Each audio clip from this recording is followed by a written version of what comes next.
A very good afternoon to you. Thank you so much for staying with News Desk. As Ndu said, I'm here to update you on matters business. We start with Kenya's public debt, which has reached about 65 to 67% of GDP as of late 2025, surpassing the legal limit of 55%.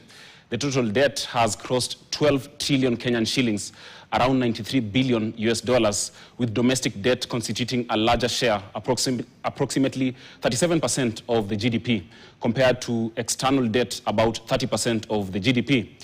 This high borrowing level is mainly driven by increased domestic borrowing due to challenges in accessing affordable external financing.